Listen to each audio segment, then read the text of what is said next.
Thank you, Chairman. I'd like to introduce the following amendment to H.R. 3, introduced on Monday. So that's having been done. So thank you. My bill would provide critical oversight and accountability for the Federal Housing Finance Agency and help eliminate any unfairness, intentional or otherwise, in how it sets its pricing. The FHFA is the conservator and regulator of the world's largest housing finance companies, Fannie Mae and Freddie Mac. These two GSEs represent an unbelievable 70% of our nation's single-family mortgage market. To put it into perspective, Fannie and Freddie together guarantee mortgages for tens of millions of families. It's very likely that if you're a middle-class homeowner in this country, you have a Fannie or Freddie loan.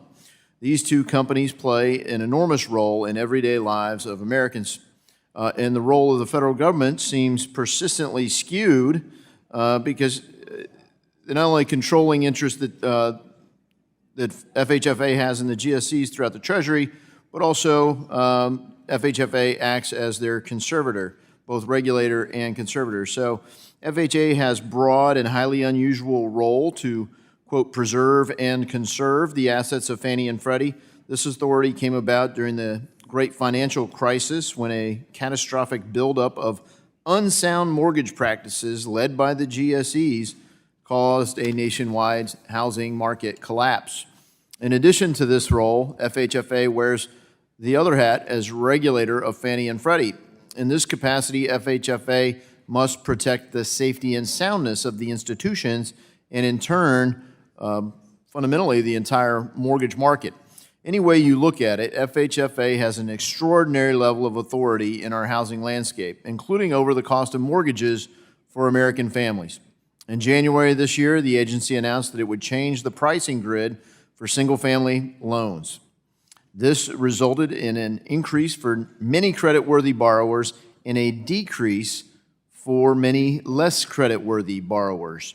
Some said this is just a way to subsidize lower credit score borrowers by making credit more expensive for the middle class. The Wall Street Journal called this an upside-down mortgage policy, and I agree.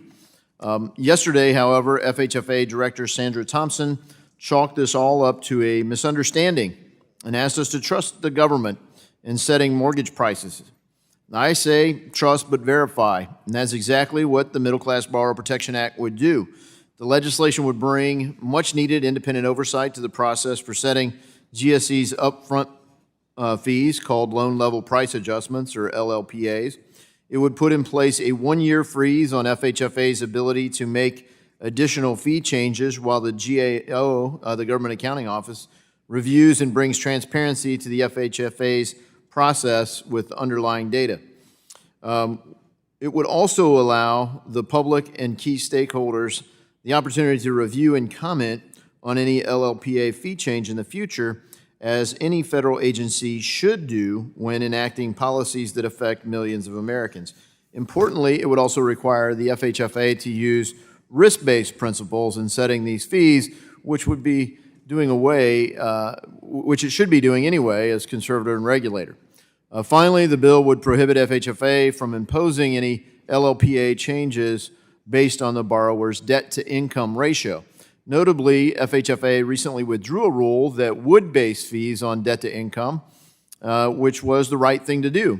It did, however, shine an even brighter light on the need for transparency to Congress and to the American public of the agency's fee-setting process and the underlying data that they examined as part of this. This bill comes at a critical time for consumers facing the sting of inflation and interest rate increases in their daily lives. Further, it will support the safety and soundness and fiscal sustainability of the GSEs and the broader mortgage markets. These efforts support taxpayers and hardworking Americans looking to purchase a home. We learned from the last financial crisis the importance of maintaining good underwriting standards for the solvency of the GSEs and the entire housing market. And frankly, Director Thompson supported the need for transparency and acknowledged the need for more transparency. This bill does that. I urge my colleagues to support this measure, and I yield back to the chair.